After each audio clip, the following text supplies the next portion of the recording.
May the 5th, 1941. A day well chosen. 5 years ago, the Italian aggressor passed down the road into Addis Ababa, bringing murder and terror in his wake. And now this man, small of stature but with the heart of a lion, once more gazes on his capital, Addis Ababa, the new flower, wreathed in hundreds of eucalyptus trees, calm and green, many hundreds of feet below. Through 5 dark years of exile, he has never faltered. His courage and demeanor in tribulation has been an inspiration to the whole world.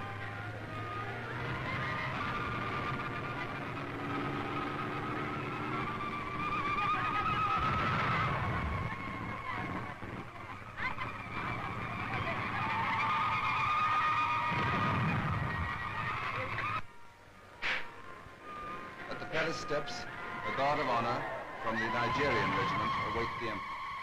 And General Cunningham is there with the officers of his military administration.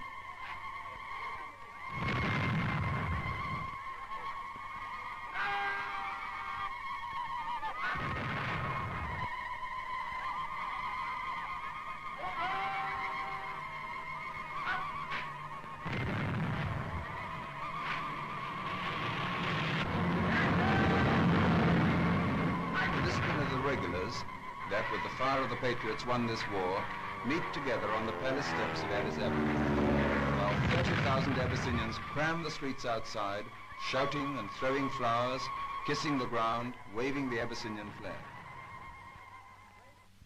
To them, the emperor says, "Be Christian and kind-hearted to our defeated enemy, the Italian, and do not treat him as he treated you."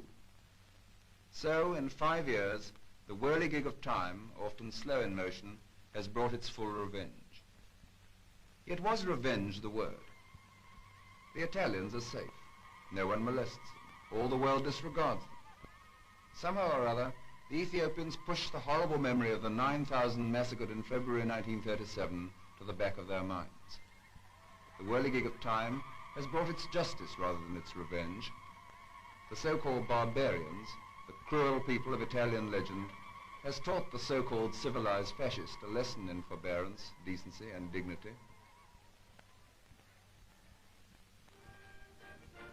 At his palace, the emperor receives the patriot troops of Ras Ababa Araga, who boast before him in the customary cockwork fukara of the Ethiopian fighting man. Each and all want to tell the emperor of his glorious deeds, how many Italian officers he killed, how many machine guns he took single-handed, how he is his emperor's devoted servant, to be sent to fight the battles of Ethiopia wherever his emperor desires.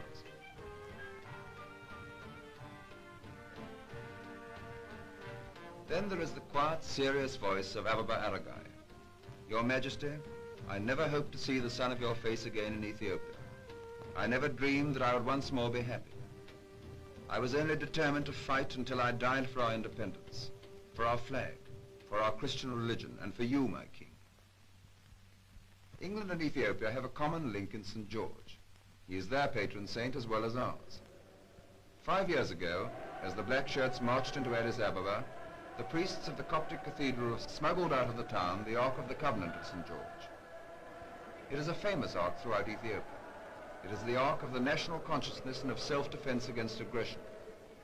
It was with Menelik when he defeated the Italians at Adwa in 1896.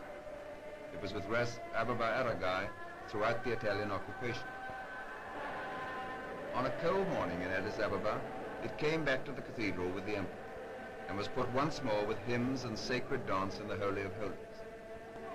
It was a cold morning, and it rained, but a right was restored on that day, and the chains were struck off the wrists of a whole people.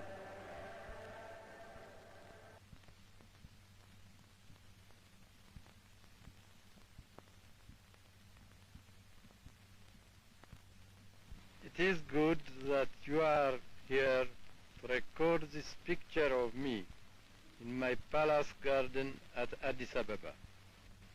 People who see this throughout the world will realize that even in the 20th century, with faith, courage, and a just cause, David will still beat Goliath.